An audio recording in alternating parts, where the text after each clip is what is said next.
Hi again, it's Miss Trish from Martin Library, part of York County Libraries, and today I'm going to bring you the last installment of Book Bites, and I have 3 titles that were part of the 1920 nominees for the Pennsylvania Young Readers' Choice Awards. None of the titles I selected today were the winner from this past year, but that title was called Float by Laura Martin. However, these are some pretty worthy nominees that were up for the award. And we're going to start with Jacqueline Woodson's Harbor Me. And it all starts when 6 kids are sent to a room for a weekly chat by themselves with no adult to listen in. And they dub the room the Art Room, ARTT, which stands for A Room to Talk. And they have a safe space to discuss things that they would normally keep private.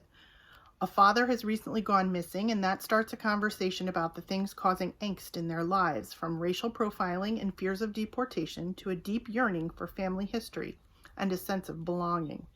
When the 6 of them are together, they find they can express the feelings and fears they usually hide from the world. Together, they can grow braver and more ready for the rest of their lives.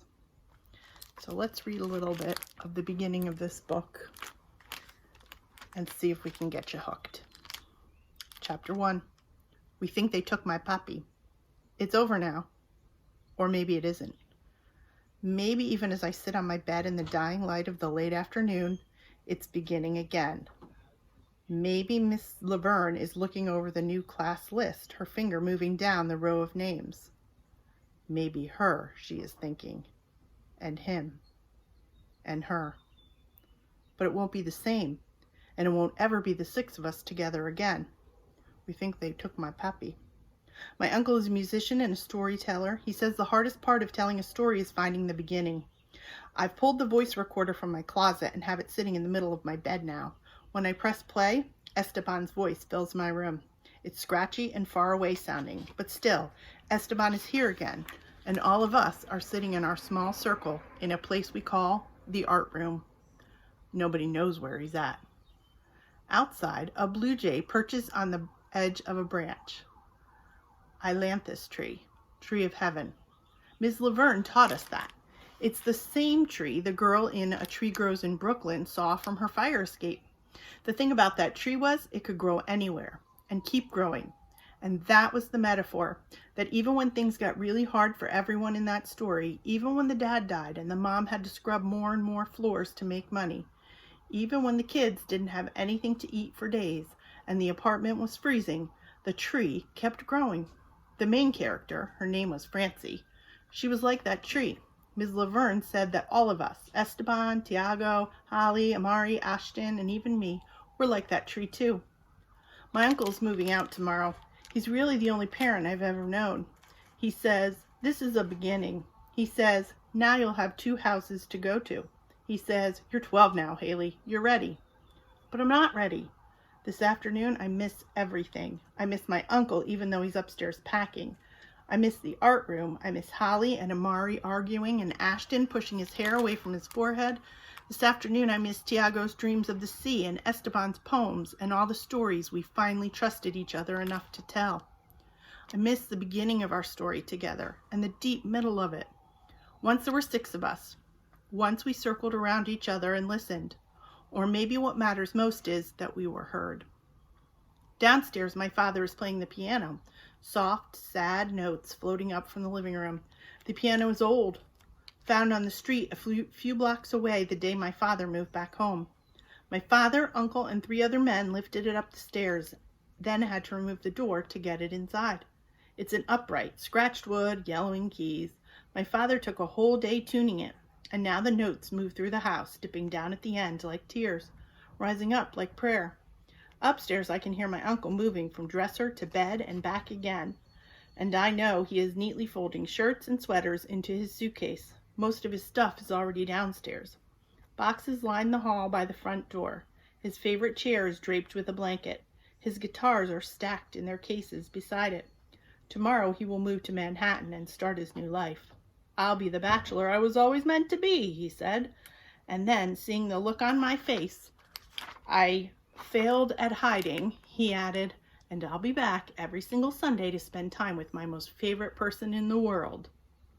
I don't remember a time in my life without my uncle in it. In 2 weeks, I'll begin 7th grade. My best friend Holly will be there, but there will be holes where Ashton, Amari, Tiago, and Esteban once were. We think they took my puppy. I play the first words of Esteban's story over and over as my father's song lifts up to my room, as my uncle packs above me, as the blue jay perches in the ailanthus tree, as the world keeps spinning. So we'll have to wait and see if you read that, what happens to him, and did they really take his puppy? The next book I have is also from the 2019-2020 list, and this one is called Hello Universe, and it's written by Erin and Trada Kelly. Virgil Salinas is shy and misunderstood. Valencia Somerset is clever and stubborn. Kiori Tanaka tells fortunes and reads the stars. Chet, the Bull Bullens, is the biggest bully in the neighborhood. They aren't friends. They don't all go to the same school. But when Chet pulls an unthinkable prank on Virgil and Virgil's pet guinea pig Gulliver, the lives of these 4 middle schoolers collide in surprising and unexpected ways. Just a coincidence? Or are some things meant to be? So perhaps you have a guinea pig and this might connect with you. Chapter 1, Grand Failure. 11-year-old Virgil Salinas already regretted the rest of middle school, and he'd only just finished 6th grade. He imagined all those years stretching ahead of him like a long line of hurdles, each of them getting taller, thicker, and heavier, and him standing in front of them on his weak and skinny legs. He was no good at hurdles. He'd found it out the hard way in gym class, where he was the smallest, most forgettable, and always picked last. All things considered, he should have been happy on the last day of school. The year was over. He should have been skipping home, ready to tackle the bright summer ahead. Instead, he walked through the front door like a defeated athlete, head low, shoulders hunched, a sack of disappointment sitting on his chest like an anvil, because today it was official. He was a grand failure. "Okay, Virgilio," said his grandmother, his Lola, when he came in. She didn't look up. She was in the kitchen slicing a mango. "Come take one of these. Your mother bought too many again. They were on sale, so she buys 10. And what do we need 10 mangoes for? They're not even from the Philippines. They're from Venezuela. Your mother bought 10 Venezuelan mangoes, and for what? That woman would buy kisses from Judas if they were on sale." She shook her head. Virgil straightened his posture so Lola wouldn't expect anything was wrong. He took a mango from the fruit bowl. Lola's eyebrows immediately scrunched together, only they weren't really eyebrows because she'd plucked them clean. "What's wrong? Why do you have that look?" she said. "What look?" Virgil asked. "You know." Lola didn't like to explain herself. "Is that pug-faced boy at school being mean to you again?" "No, Lola." For once, that was the least of his worries. "Everything's fine." Said Lola. She knew everything wasn't fine. She noticed everything about him. They had a secret kinship. It had been that way ever since the first day she'd come from the Philippines to live with them. On the morning she arrived, Virgil's parents and identical twin brothers immediately rushed her in a flood of hugs and hellos. With the exception of Virgil, that's how the Salinas family was. Big personalities that bubbled over like pots of soup. Virgil felt like unbuttered toast standing next to them. "Aye, Zeus, my first moments in America would be filled with a pulsing headache," Lola said. She pressed her fingertips up to her temples and waved towards Virgil's older brothers, who were tall and lean and muscled even then. "Joselito, Julius, fetch my bags, huh? I want to say hello to my youngest grandson." After Joselito and Julius scurried off, ever the helpful brothers, Virgil's parents presented him like a rare exhibit that didn't quite understand. "This is Turtle," his mother said. That was her name for him, Turtle, because he wouldn't come out of his shell. And every time they said it, a piece of him broke. Lola had squatted in front of him and whispered, "You're my favorite, Virgilio." And then she put her fingers to her lips and said, "Don't tell your brothers." That was 6 years ago, and he knew he was still her favorite, even though she never said so again. He could trust Lola, and maybe one day he would confess his secret to her, the one that made him a grand failure, but not now. Not today. Lola took the mango from him. "Let me slice that for you," she said. Virgil stood next to her and watched. Lola was old and her fingers felt like paper, but she sliced mangoes like an artist. She started slowly biding her time. "You know," she began, "I had a dream about the stone boy again last night." She'd been dreaming about the stone boy for days now. The dream was always the same. A shy boy, not unlike Virgil, gets terribly lonely, takes a walk in the forest, and begs a rock to eat him. The biggest stone opens up its gravelly mouth, and the boy jumps inside, never to be seen again. When his parents find the stone, there's nothing they can do. Virgil wasn't sure how hard his parents would try to get him out anyway, but he knew Lola would hand chisel that rock to pieces if she could. "I promise not to jump into any rocks," Virgil said. "I know there's something going on with you, Anak. You have the face of Federico the Sorrowful." "Who is Federico the Sorrowful?" "He was a boy king who was sad all the time, but he didn't want anyone to know he was sad because he wanted people to think he was a strong king. But one day he couldn't hold in his sorrows anymore. It all came out just like a fountain." She lifted her hands into the air, mimicking the splashing water, still holding the paring knife in one of them. He wept and wept until the whole lane flooded and all the islands drifted away from each other. He wound up trapped on an island all alone until Crocodile came and ate him. She handed a beautiful slice of mango to Virgil. "Here." Virgil took it. "Lola, can I ask you a question?" "If you ever have a question, ask it." "How come so many of your stories have boys getting eaten by stuff like rocks or crocodiles?" "Not all of them are about boys getting eaten. Sometimes it's girls." Lola tossed the knife into the sink and raised her non-eyebrows. "If you decide to talk, you come find your Lola. Don't burst like a fountain and float away." "Okay," Virgil said. "I'm going to my room to check on Gulliver and make sure he's okay." Gulliver, his pet guinea pig, was always happy to see him. He would chirp as soon as Virgil opened the door. He knew it. Maybe he wouldn't feel like a failure then. "Why wouldn't he be okay?" Lola called out as Virgil walked toward his room. "Guinea pigs can't get in much trouble, Anak." Virgil could hear her laughing as he placed the mango between his teeth. And that's the end of chapter 1. So if you want to find out exactly what kind of prank happens to Virgil and his guinea pig, you'll have to check out this book to keep reading it. The last title I have for you today is actually a nominee for this coming school year. So it's a nominee for the 2020-2021 school year. So you can get a head start reading this, and when you go back to school next year, you will be able to vote, and perhaps this will be one of the titles that you would want to vote for as one of the Pennsylvania Young Readers' Choice titles winners for next year. And this is also for grades 6 through 8. The title is Not If I Save You First by Allie Carter. I'm going to read you the description here. He has a killer on his tail. She has a bedazzled hatchet. What could possibly go wrong? Maddie thought she and Logan would be friends forever, but when your dad is a Secret Service agent and your best friend is the president's son, sometimes life has other plans. Before she knows it, Maddie's dad is dragging her to a cabin in the middle of the Alaskan wilderness into a totally different life. No phone, no internet, and not a single word from Logan. Do you think you could survive that? Be somewhere with no phone, no internet, and away from all your friends? Maddie tells herself it's okay. And after all, she is the most popular girl for 20 miles in any direction. She's also the only girl for 20 miles in any direction.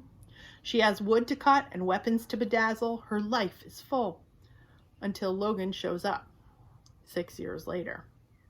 And Maddie wants to kill him. But before that can happen, an assailant appears out of nowhere, knocking Maddie down a cliff and dragging Logan to some unknown fate. Maddie knows she could turn back and get help, but the weather is turning and the terrain will only get more treacherous. The animals more deadly. Maddie still really wants to kill Logan, but she has to save him first. So it sounds like an extremely exciting story. And wouldn't it be exciting to be the child of a Secret Service agent and be friends with the president's child? Chapter 1, 6 years ago. Dear Maddie, there's a party at my house tomorrow night. Mom said I can invite a friend if I want to. So do you want to come? Yes? No? Maybe. Logan. Madeline Rose Manchester had absolutely no intention of invading the White House, but she knew 7 different ways she could do it if she'd wanted to. After all, Logan had lived there less than a year, and already he and Maddie had found 4 tunnels, 2 pseudo-secret passageways, and a cabinet near the kitchen that smelled faintly of cheese and only partially blocked an old service elevator that wasn't as boarded up as everyone thought. Charlie? Maddie asked the big man in the passenger seat of his dark SUV. He turned to look at where she sat, her seatbelt snugly around her, even though everyone knew silk wrinkled and Maddie had never had a silk dress before. She'd already complained about it, but Charlie had told her that it was either wear a seatbelt or walk. And her black leather shoes were new and they'd already started to pinch her feet, and Logan had told her there might be dancing later. Maddie dearly, dearly hoped there would be dancing. What you need, Mad? Charlie asked while Walter kept driving. Did you know there's a place under the stairs in the East Wing that's full of spiders that died during the Nixon administration? Do you think that's true? I don't think that's true, she said without really waiting for Charlie to answer. I could ask Dad, Maddie went on, but he didn't work here then. At least I don't think he worked here then. I mean, I know he's old, like really, really old, but is he that old? Charlie laughed, but Maddie wasn't exactly sure what was so funny. I'm not sure, Mad, but you should say it exactly like that when you ask him.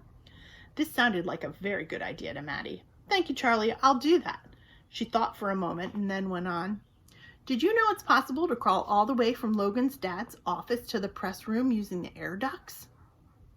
No, Charlie shook his head. It's not. Sure it is, Maddie told him. Logan bet me $5 that I couldn't do it, so I did it. And then he gave me 5 ones instead of 1 5 because Lincoln is his favorite. You can reach the Oval Office via the air ducts? Charlie asked, spinning to look at her. Yes, but I ruined my favorite pink leggings. Then you should definitely tell your dad that. He doesn't care about my leggings, Maddie said, and Charlie shook his head. Not about that. Never mind, Mad. I'll tell him. But when they finally reached a pair of tall iron gates, Maddie couldn't help but swing her legs and nervously kick at the back of Charlie's seat. But Charlie just rolled down his window and told the man with the clipboard, "We have a VIP guest for Rascal." The guard looked in the back seat, smiled when he saw Maddie. Through the tinted window, she could see other guards circling the vehicle. Dogs sniffed around the bumpers, but the guard kept his gaze trained on her. Looks like a high-risk entrant to me, boys. I don't know if we should let her in. Hey, Felix, Maddie said, leaning forward, did you know you can fit 2 kids and 3 kittens in the little compartment underneath Logan's dad's desk? If the kittens are tame, that is. I wouldn't want to try it with mean kittens. Neither would I, Felix said, just as one of the men outside announced, "You're clear." And then Felix stepped back and waved them through the gates. Have fun at the party. Logan never had fun at parties. In his experience, they very rarely meant pizza and bounce houses and ice cream. Not anymore. Sure, there was usually cake, but they were always fancy cakes that were tiny, and Logan's mom usually gave him the look if he ate more than 4. And ever since that time he asked the Prime Minister of Canada if she was going to eat her cake, he hadn't been allowed to sit at the table with his parents. Which in Logan's opinion was just as well. Is Maddie here yet? He asked his mother. I don't know. Is she under the table? Logan's mom grinned and glanced through the bathroom door at the big canopy bed upon which Logan lay. No, we don't fit. I'm not going to ask how you know that, his mother said, then went back to fixing her makeup. When the phone rang, she reached for it, and Logan heard her talking. Yes? Excellent. Send her up. It's Maddie she's on her way up, his mother told him, and Logan bounded off the bed, ran into the hallway, and flew down the big stairs of the residence. The farther he got from his mother, the more chaotic everything became. There were people with huge bunches of flowers and staffers running up and down the stairs in high heels, but all Logan really saw was Maddie. "Mad Dog!" Logan screamed from the top of the stairs, racing to join her on the landing below. "You look... Is my dress too wrinkled?" Maddie blurted out, as if the answer really mattered. He shook his head. No, I don't think so. But Logan trailed off as he followed Maddie's gaze through the bulletproof glass. The chaos of the building all but disappeared as outside, a helicopter landed on the lawn. A group of men and women were running towards the house, crouching low beneath the helicopter's spinning blades. Only the last two men off the chopper walked upright, laughing and talking as they strolled towards the doors. Maddie turned to Logan. "Dad's home." Remember, his dad is the president. Maddie couldn't be sure if she was talking about Logan's father or her own. The statement was true in either case, but there was no denying that. As the two dads came into the house, the place went a little more and a little less crazy. There was an energy that always surrounded Logan's father. Some people stopped, some people stared, but there was another group of people who seemed to constantly swirl and swarm around him, like a hive of bees caught inside a series of very tiny tornadoes, spinning in his orbit, while everyone else hurried to get out of the way. Everyone except Logan's mom. She didn't spin or rush or stare as she walked toward her husband, her red dress flowing behind her as she moved down the stairs. "You're late," she said. "Mr. President," one of his assistants cut in, "the speaker is waiting for you." "He can wait until the president has kissed his wife and hugged his son and changed into something decent," the First Lady told the woman. And with that, the tiny tornadoes moved on to another part of the White House.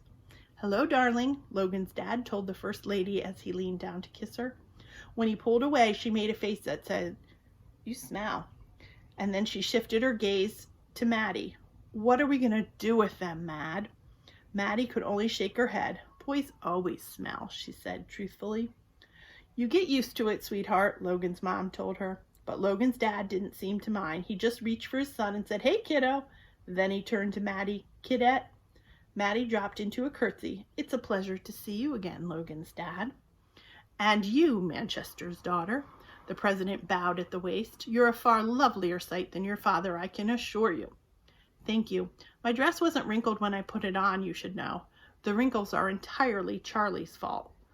"I'll have a word with Charlie," the president said as Maddie's dad tried to pull her into a hug. "Come here, Mad."